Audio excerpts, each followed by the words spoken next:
Shopify grows your business no matter how far or big you grow. Shopify is the global commerce platform that helps you sell at every stage of your business. Whether you're selling your fans' next favorite shirt or an exclusive piece of podcast merch, Shopify helps you sell everywhere. Shopify powers 10% of all e-commerce in the U.S. Allbirds, Rothy's, Brooklinen, and millions of other entrepreneurs of every size across 175 countries. Plus, Shopify's award-winning help is there to support your success every step of the way. Because businesses that grow, grow with Shopify. Sign up for a $1 per month trial period at shopify.com/income, all lowercase. Go to shopify.com/income now to grow your business, no matter what stage you're in.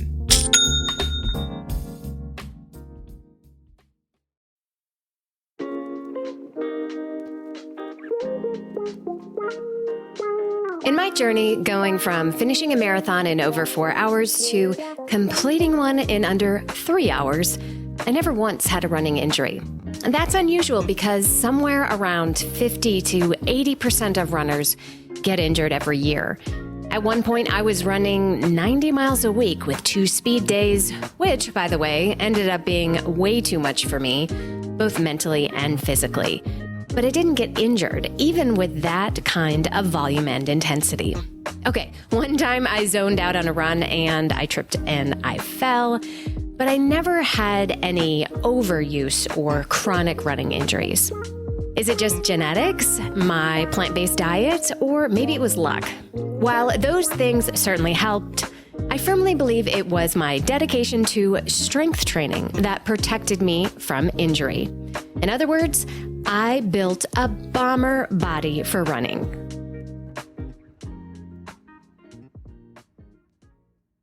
Last month, I did a solo coaching episode all about strength training for runners, and today I'm going a step further and introducing you to my strength coach, Ryan McMullen.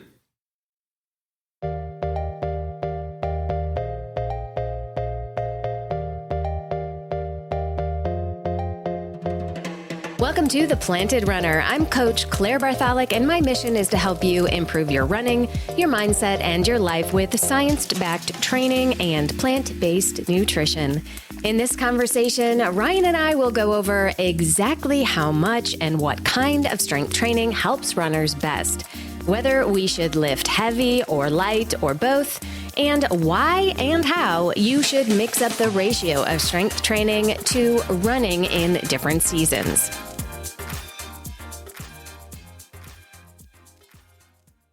I also asked Ryan what it's like to train me, and I promise you, I did not edit his answer at all. Ryan has worked with hundreds of clients on nutrition, strength training, and more. He has owned a CrossFit gym in California since 2014, but don't worry, he doesn't make me do CrossFit. He coaches nutrition and strength with MetPro and helps clients navigate their goals from weight loss, body composition changes, training programs, and increasing performance across a wide range of different sports, which includes running. Now, a little warning, Ryan and I have a few differing opinions on certain aspects of training for endurance runners, which you will hear. But that's actually pretty great because, you know what, there are a lot of ways to build muscle, and my preferred way just might not be the most effective for you. Before we dive deep into the episode, my book, The Planted Runner, Running Your Best with Plant-Based Nutrition, is available now wherever books are sold. I include everything you need to become a better runner all in one place, fueled by plants. There may be a little delay still if you use some of the U.S. online retailers, but if you are in the U.S. or in Canada, you can get it directly from my publisher now at theplantedrunner.com/book. Or you can enter to win a signed copy from me for free. To enter, just write a 5-star review of the podcast on Apple Podcasts. I read every single one, and I will randomly choose a winner at the end of each month for this entire year of 2023. Reviews of the show are the most critical way a show gets more listeners, so I'd love to reward you when you write one. Support for this episode is brought to you from my friends at Prevenix. They make my new favorite premium plant-based protein powder called Neurify. I'll explain more later on in the show, or head to Prevenix.com now and use the coupon code PR15 to get 15% off. And now here's my conversation with my strength coach, Ryan McMullen. Welcome to the Planted Runner, Ryan. Thanks. Happy to be here. I am delighted to have you. So we are going to talk all about strength training, specifically strength training for runners, because you are my strength coach. So not everybody knows that the coach has a coach, and you're mine. So first of all, let's start with the basics. Why is strength training so critical for runners? A variety of reasons. So I think the main takeaway is to realize that muscular structure supports the skeletal structure, not the opposite way around, right? So when we strengthen muscle tissue, it's going to support that ground and pound of running. You know, there's so much jolting and force production that's going to happen when you're in a trot or a run or a jog, and you want as much lean mass to support the joints as humanly possible. So the more you strength train, the stronger your legs are going to be, and you're really just keeping your body safe and free of injury and any, future joint issues that you may have. Well, a lot of runners kind of argue about strength training. First of all, most of them don't like it. They'd rather go out for a run than go to the gym. But the other fear people have is, I don't want to get these big, bulky muscles because that will negatively impact my running. What do you say to both of those? My first reaction to that is please try. People don't realize how hard it is to truly gain muscle mass. It's, and depending on your body type, it could be a little bit easier or a little bit harder, but to really gain a massive amount of muscle, so I have clients that I work with that we're fighting to put 3-4 pounds of muscle on them in 4, 5, 6 months. Like me, yours truly. Like you. Yes. And it's really, really difficult. So when I find people stray away from it for that reason, I just lean into science and say, look, it's really difficult to gain lean mass. It comes from diet. It comes from a lot of strength training. Like you need to be doing 5-6 days a week of pure strength training in order to gain an excessive amount of lean mass, right? So that's kind of my first reaction is please try. The second is, there's a difference in body weight and what you're carrying around versus the output. So especially runners that I've worked with worry about their weight, right? We don't want to be carrying extra weight for a run. We think, hey, 5 pounds heavier means that much more that I'm carrying through a half marathon or a full marathon or my ultra runners. And the difference there is if we put 5 pounds of muscle on you, yes, you are running a little bit heavier, but it's something that's going to benefit you, right? If it's coming from your legs or your upper body, that lean muscle is going to only help your strength and your endurance for running. Yeah. So true. So speaking of the upper body, I think there's kind of a disconnect sometimes with runners. So there are people who think, okay, I'm a runner. I build muscle running. My leg muscles get built by running. So I don't need to do leg stuff in the gym. And then there's the other people who say, well, I really need to work on my legs to get better at running. So I don't need to do arm stuff in the gym. What do you say to that? I would actually probably agree more with not doing quite as much upper body. The primary muscles that you're using for running are, your calves, your glutes, your hamstrings, your quads, your hip flexors. So I would definitely say I lean a lot more towards people strength training their legs. However, you want to be well-rounded. It's good to work everything, especially, getting away from running, just talking about the muscles in your upper body, most of our lives now are sedentary. They're on phones, computers. And I find a lot of times when people aren't strength training their upper body, the shoulders start rounding forward and they kind of lose their posture and their spine. And that can be a problem. So it's just as important for health and longevity that you are strength training your upper body just as much as lower. But as far as benefiting your running, yes, strength training your legs it's going to give you a lot more benefit in the long run. Mm-hmm. So how much is good enough, or what's the minimum effective dose? Again, runners are allergic to the gym for the most part. So what is the least amount that we can do? Least amount, I would say, is 2 days a week. And that I really want to emphasize that is good enough. I don't feel like it's optimal. Okay. So, 2 days a week, and that could be 2 days a week of a full body or a 2-day split where you're working lower half one day and upper the next, and, kind of circling in some core work and some stretching on both days. But really 3 or 4 days a week is more optimal depending on your running program, right? Then you get into timing and that becomes an issue. If your running program's 4 days a week, then, 3 days might not be manageable. But getting in, 2 days a week at minimum, that's what I would say. And then anything more than that is more optimal. Yeah. So typically what I assign to my marathoners especially, but half marathoners too, is I have them strength training on their hardest running days. So after they get back from the track, after they get back from their long run, they're in the gym for a half an hour at least, or at home working on tired muscles. What I've found is that really makes them durable when it's time for a long race. And I've also found that after a long run, runners are type A personalities for the most part. And so they tend to go hard on the run and they tend to go hard in the gym. And after a long run, you can't go hard in the gym. So what do you say about that philosophy? I like it from a mindset perspective. From a metabolic pathway perspective, I would actually suggest the opposite for a few reasons. So metabolic pathways when it comes to strength training versus, let's say, long running in particular, right? Not sprints, but long runs. So strength training is anaerobic without oxygen. It's a completely different energy requirement. It's only glucose, right? So you're going to use glucose and stored glucose, glycogen in particular, and you need that. The opposite, that aerobic activity, long runs, it kind of has this neat ability to use both, which is why most runners fuel with gels or chews, right? Something carbohydrate based, because running can both use glucose, but it can also be a fat burning activity.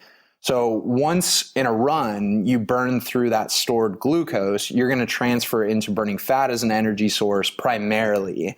So when you're looking at someone that does a long run and then they go immediately into the gym after, they've burned through all of their stored glucose, everything that they have, and then they go into the gym and try to strength train, and they don't have the necessary energy source to do the strength training. So that could lead their strength work to be suboptimal in terms of what they could potentially output. Mm-hmm. I would really recommend the opposite. Yeah. And for this reason alone, if they strength train first, and they are going into their run tired, the day race day comes where they're not strength training before, they're going to feel like $1 million. Yeah. Well, I do it a little differently. So I have, before a tough long run, I have my marathoners run a steady state medium run the day before. So that accomplishes the pre-fatigue. And then, yes, they need to fuel during a long run and they need to fuel after their long run before they strength train. So hopefully they're leaving a little bit of time. But the other goal is to concentrate their hard days so that when they are resting, they truly are recovering. Because I find like what a lot of people do simply because of their busy lives is they'll run a long run on Sunday and then they'll strength train on Monday and then they'll try to go to the track on Tuesday and then maybe they'll have an easy run on Wednesday and then they'll do their tempo run on Thursday. And it's like, whoa. Like, we're never relaxing. We're never building what we've just, destroyed. Holy central nervous system attack. Yeah. Yeah, exactly. Oh, and that is definitely an area that I want to get into. So you have talked to me in our coaching sessions about the central nervous system and central nervous system fatigue. Can you explain what is going on there and why training so much can be an issue? Yeah, it's... For many reasons. I talk to my clients a lot about cortisol levels. It doesn't matter, strength training, running, all exercise is a stress. Mm-hmm. And we need to look at it as a stress. It's a good stress, but it is a stress on the body. So there's always going to be a spike in cortisol levels. And when you're not adequately giving your body that time to decrease cortisol, you're just putting yourself in major stress mode. So body kind of goes into fight or flight mode. Your central nervous system starts overworking and then your sleep starts lacking. I mean, so many things start happening, including muscle breakdown, because the body is trying to give its resources to the most critical areas. And that is not lean muscle. It is your essential organs. It's just all about stress. So when you're not giving your body that time to rest, you're just doing yourself a disservice. You're walking backwards instead of walking forwards. Mm-hmm. And you mean you need rest obviously during the week, but you mean periods of rest too. So, let's say you have a 5K training cycle for 6 weeks. I see a lot of runners that'll just do those back to back or run marathons back to back. As soon as they've barely recovered from a marathon, they've signed up for the next one and they're already training again. So, what's the kind of long-term effect of this? Long-term is going to be adrenal fatigue, again, elevated cortisol levels that just aren't dropping. That can lead to weight retention or even weight gain, metabolic distress if you're not eating enough, which is another big thing that I talk to my clients about is, when you're burning so many calories and you're not fueling that enough, your metabolism is going to slow down to acclimate for that. So, I mean, I could go on and list the reasons, but, and it's painful for me as an athlete as well. I Olympic lift and, leading up into a competition, my week leading up feels like, man, am I doing enough? Like I'm doing practically nothing here. And then day after or week after maxing out, I have to remind myself constantly, like, give your body that break. You just put yourself through the utmost, like the max that you could possibly do. And that's a lot of attack on stress and central nervous system. And you have to give that rest. So it's funny because for me on, competition days, it's like week leading up, I'm practically doing nothing. Right. And week after, I'm practically doing nothing. Mm-hmm. And then I have to make sure that, I wouldn't recommend anyone do a marathon at least, if you do one, your next one should at least not be for 12 weeks out.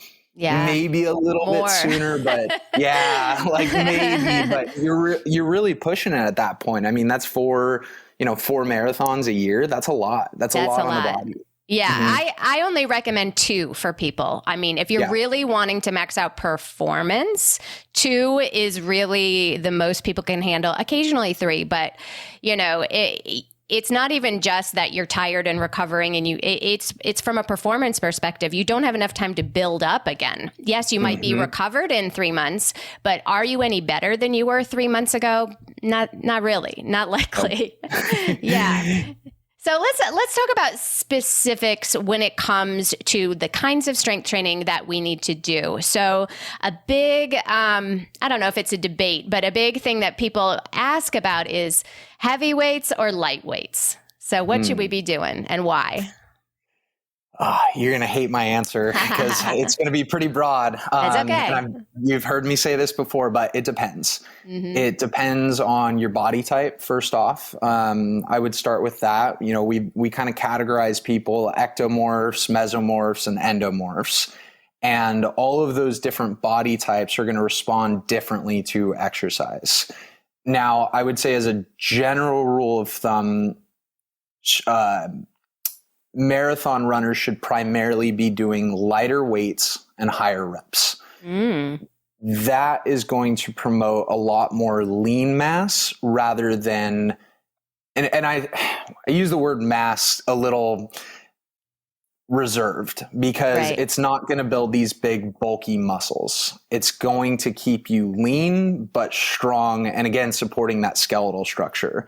When you're lifting really heavy weights and low reps, you're building strength, but it's not going to promote that consistency of running. So light weights and very high reps is typically what I'm going to recommend for runners. Oh, you know, but as far as efficiency, though, you know, if you're doing light weights, you got to do a lot of reps to get to fatigue or close to fatigue. So, you know, we want to be out running for 2 hours. We don't want to spend any more time in the gym. So is there a way that we can kind of meet in the middle, you know, and do something in between that? Yeah. And I shouldn't say a lot of reps. Like, I don't want people thinking like 50, 60, 100 reps. Like, that's not what you need. When we say heavyweight light rep, that categorization really is heavy relative to the individual. And it's typically less than 6 to 8 reps. So less than, we're talking 2, 3, 4, 5, 6 reps at a time. Okay.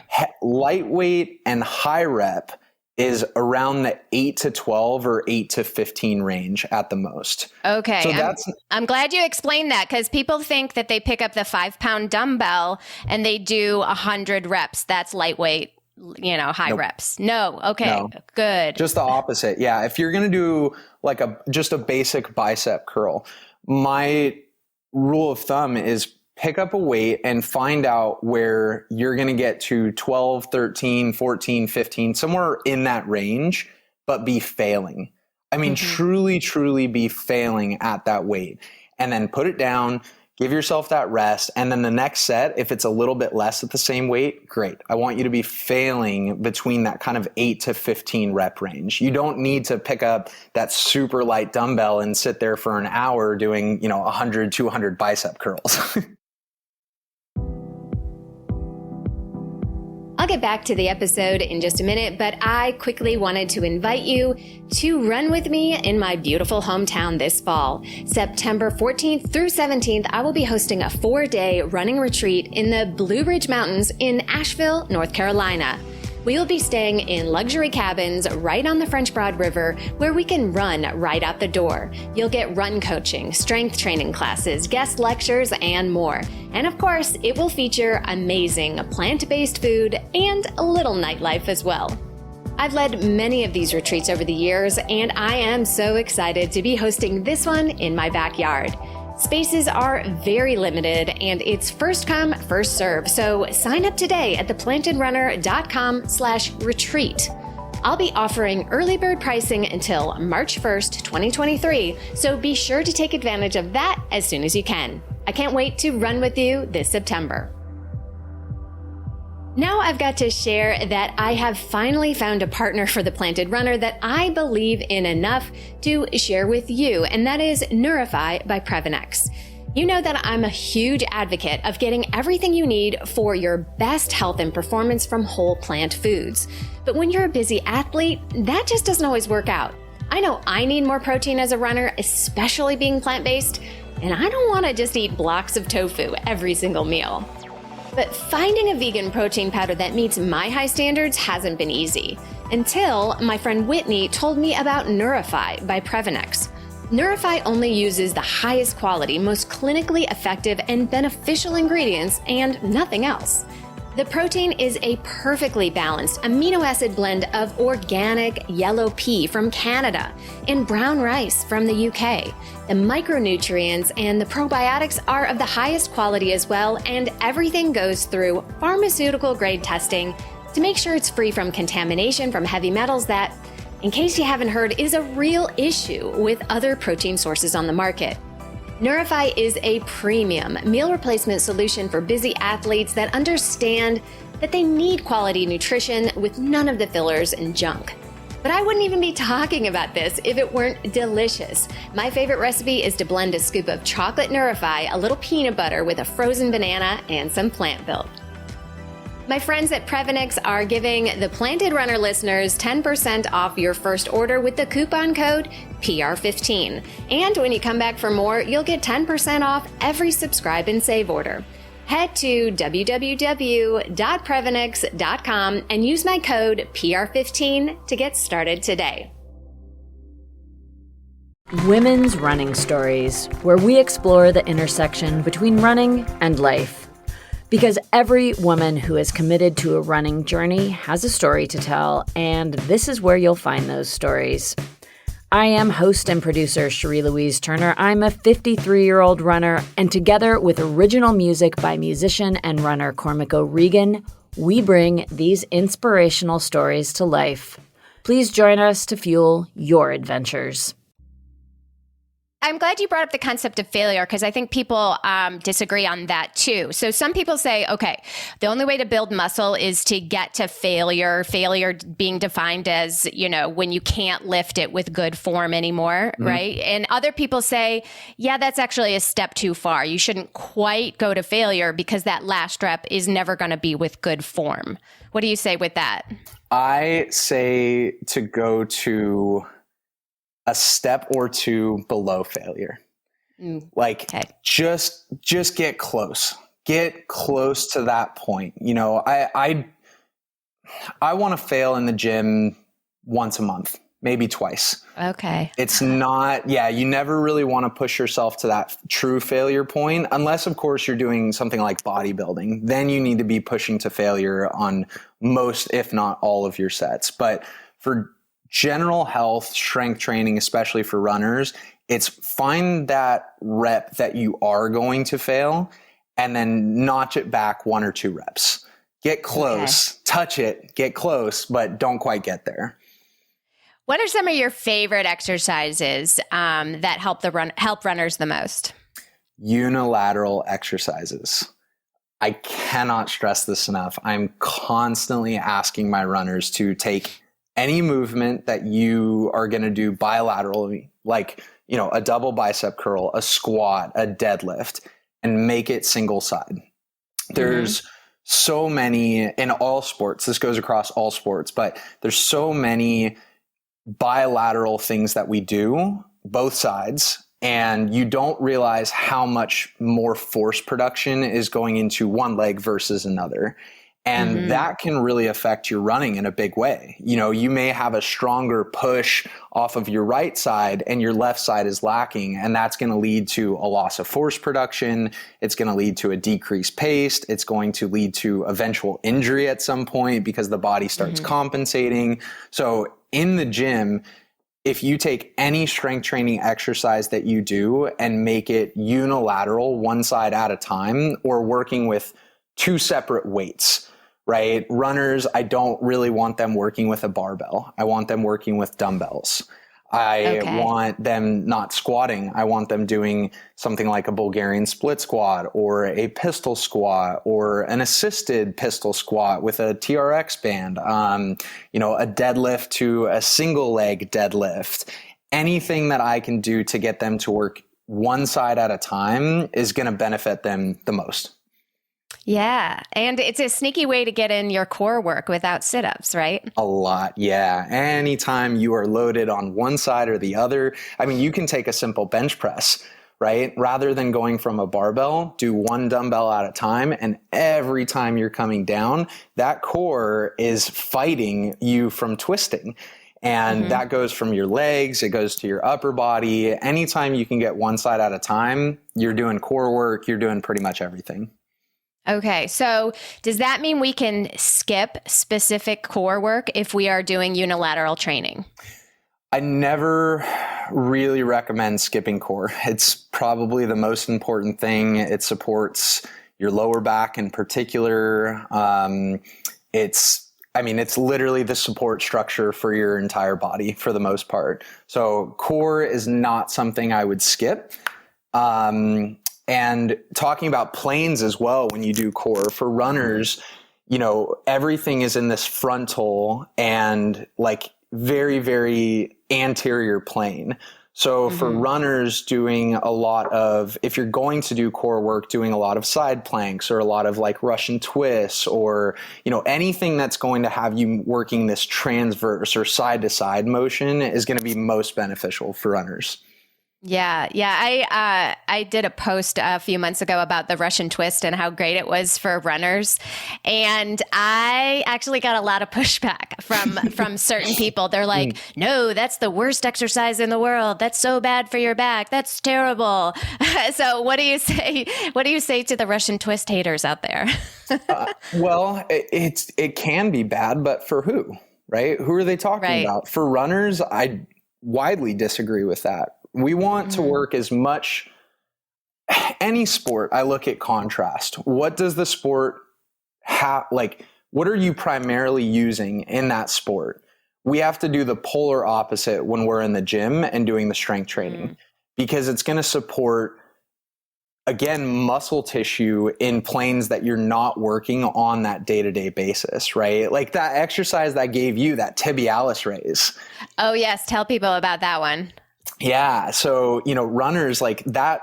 So the tibialis, it's the front of the shin muscle. So wherever your shin is, if you follow it directly to the side of it, you have this big muscle on the front of your shin, and it's the primary muscle for deceleration. So this comes from walking downhill or every time you take that step running, that's the primary muscle for deceleration, and it's not working at all when you're running.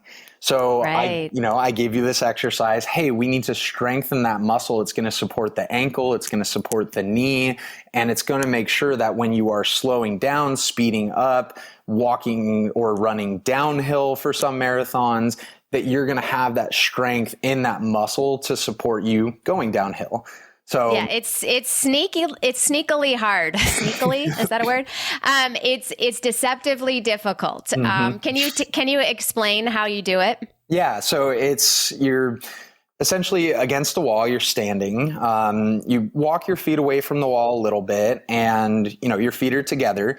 You lock your knees out, your butt is up against the wall, and you literally just lift your toes off of the ground and the balls of your foot. So you're kind of lifting your toes up towards your body, and you come up onto your heels. Your legs are locked out, and it works that front shin muscle. And as you experienced, it's really, really hard when you're closer to the wall. So when you try it, you can, start with your feet out quite a bit. Legs are still locked out, butt is against the wall. And then if it's not that difficult, you can kind of walk your feet closer to the wall and then retry.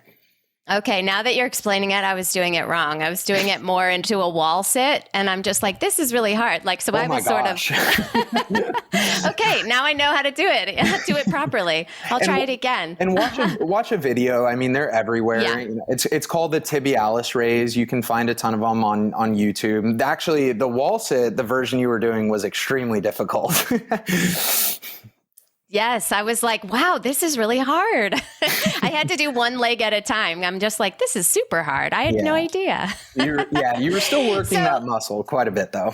Yeah, and the quads and everything else. Yeah. So there's some people who like to kind of sneak in their strength training. They don't want to go to the gym for a half an hour or an hour.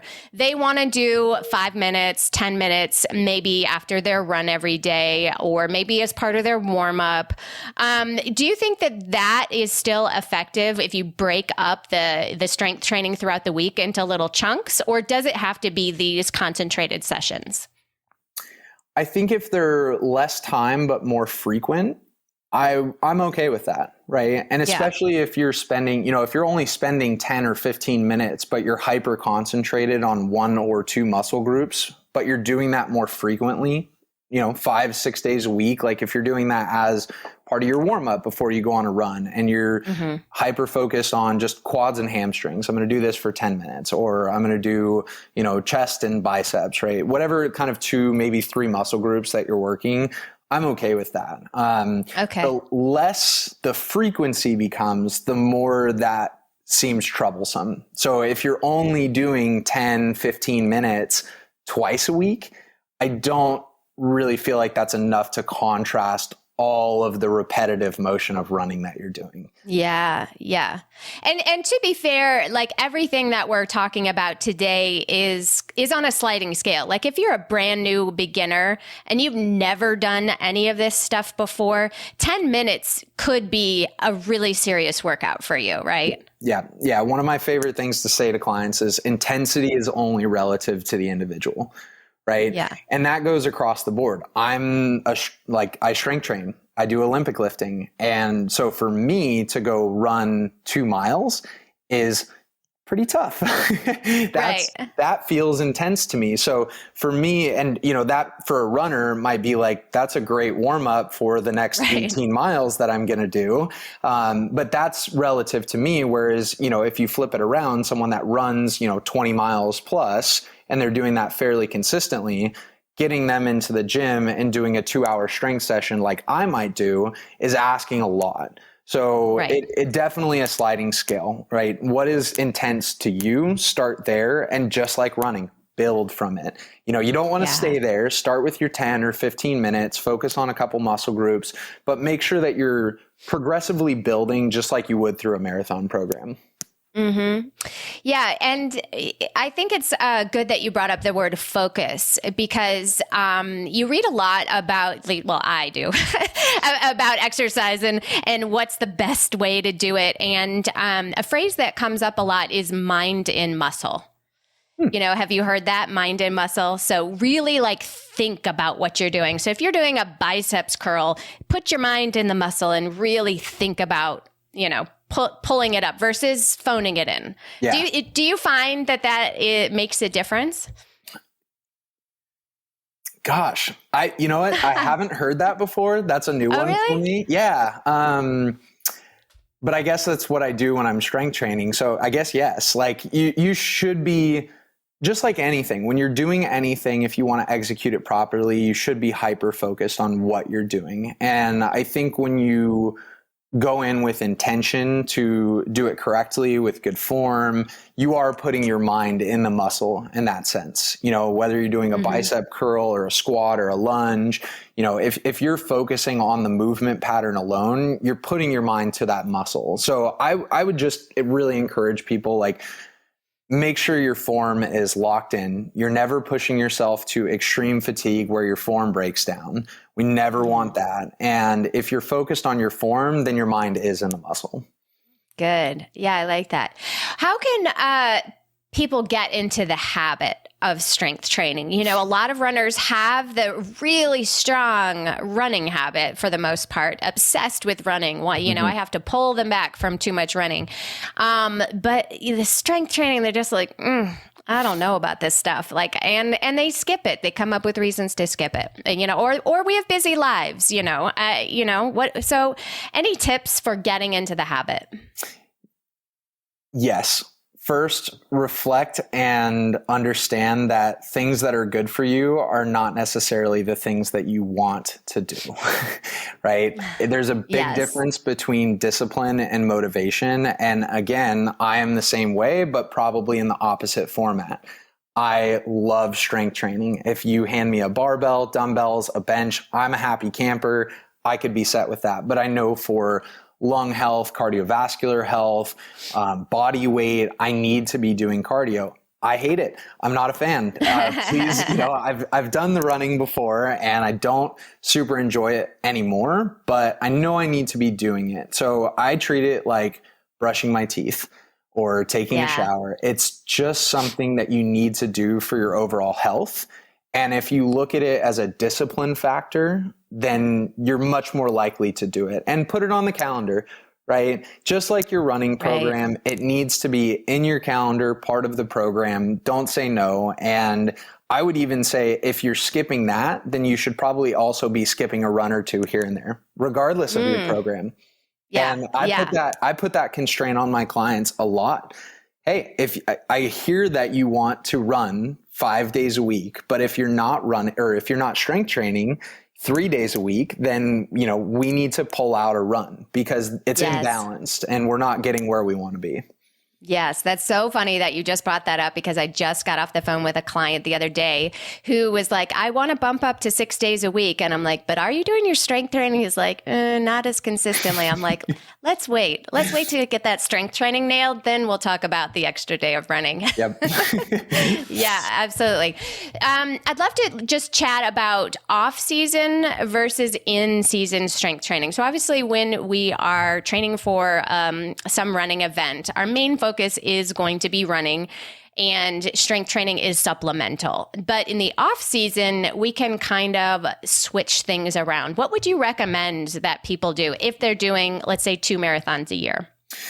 Yeah, off season, I would say to just completely flip your number of days running versus strength training. So if your running program calls for 4 days a week of running and you're doing 2 days a week of strength training, during the off season, take that opportunity to flip it the other way around. Now we're doing 4 days a week of strength training and 2 days a week of running. And I know for runners, because I've coached so many of them, that's hard because what about our endurance? We don't want to lose our endurance. There's such a fear behind it. And the thing is, you won't lose that. If you're still doing it 2 days a week, if you go from, 4 days a week to no days a week, yes, you're going to lose some. Absolutely. If you don't use it, you lose it. So, but 2 days a week is more than enough to maintain your endurance. And I would even say if you're really worried about it, just take it from running to some other form of cardiovascular exercise. There's so many benefits for runners to getting on a bike, going swimming, right? There are tons of other, hop on a rower, do something different that's going to do the same thing, tax your cardiovascular system, but completely different than what you're used to. And that's only going to support your running. I can't tell you how many clients I have that, hey, injury spikes, they can't run. They're terrified. I'm going to lose all of my endurance. And I'm like, we're going to get you in the pool. Right. They get in the pool, they swim 3-4 days a week, and they get back to running once their injury has kind of subsided or we've worked it out. And they're like, I lost nothing. I feel fine. Yeah, it's awesome. Yeah. It's awesome. So should we make our strength training sessions aerobic? A lot of runners, we don't want to take those rest periods. I'm guilty. I don't want to do, 2 minutes of lifting and 2 minutes of standing around looking at my phone. I don't want to do that. As I've learned. So should we truly try to make our strength sessions anaerobic? Is that the goal or what's going on there? You don't need to. If the goal is truly to build lean mass, if you really want to hey, I want to put on 3 pounds of muscle or 4 pounds of muscle, then absolutely. Your strength training should be anaerobic. It's anaerobic by nature. If you are strength training to support your running and your general health, you don't need to. As you know, Thank you. The biggest fan, the biggest fan of it has to be something you enjoy doing. So take strength training as a whole and then sneak your way in and find out, how do I make this enjoyable for me? So if that means you're doing 30 on, 30 off for your entire strength training session, as long as it's happening, that's better.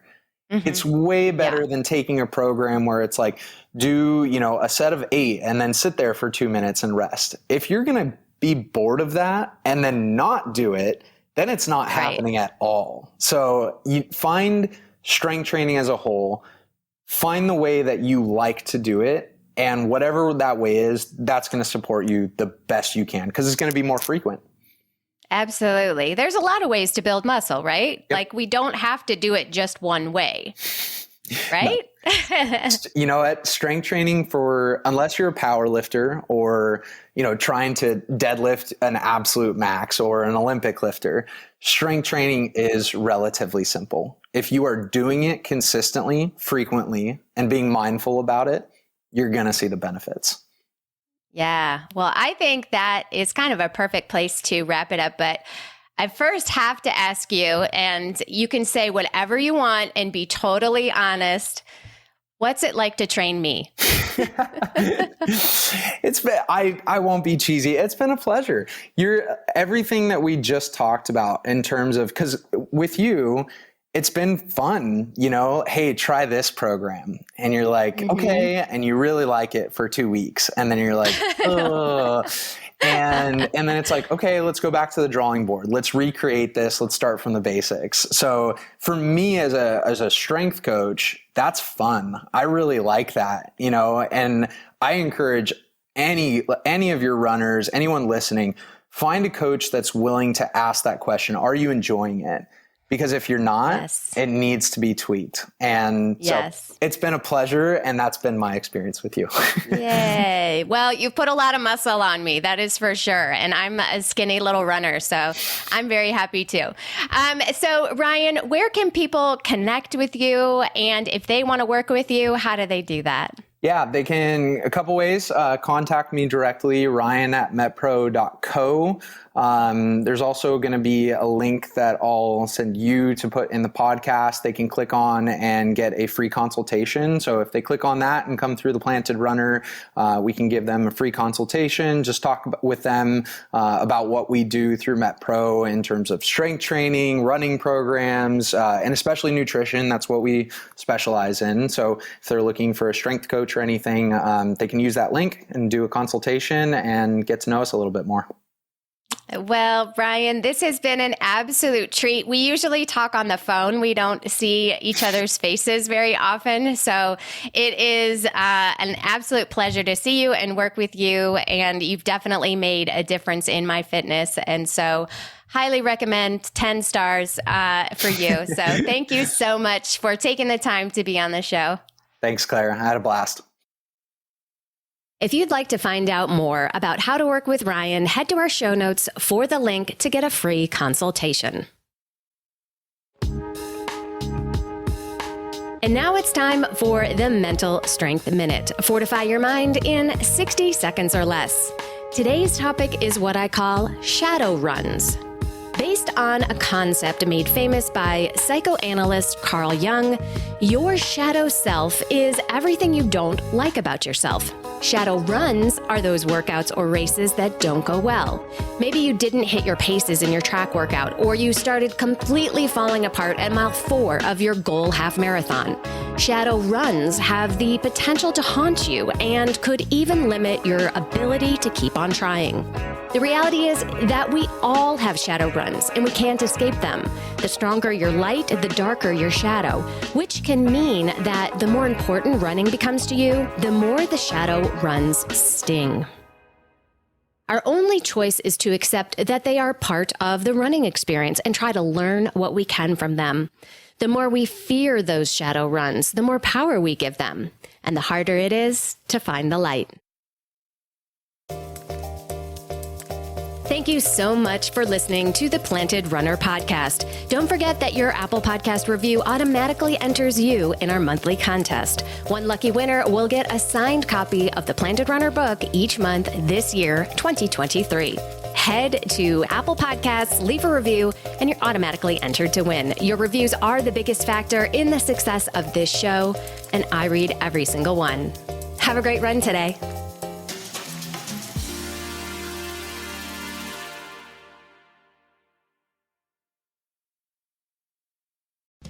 There is no hood like parenthood. When you meet a fellow parent, you just kind of get each other on a whole nother level. Hi, I'm Kanika Chadda Gupta. I'm a former CNN journalist, mom of 3, including twins, and host of That's Total Mom Sense, the podcast. I interview change makers on their life lessons, legacy, and superpower of intuition. aka their mom sense and dad sense. I've had some pretty amazing parents on my show. Hey, what's up? I'm Kelly Rowland. Hi, this is Chelsea Clinton. It's me, Bobby Brown. Can't wait to share my story. Episodes release every Thursday. Subscribe wherever you listen to podcasts and on YouTube. Join my tribe at thatstotalmomsense.com and follow me on Instagram at Kanika Chadda Gupta. I'm thrilled to be on this journey with you.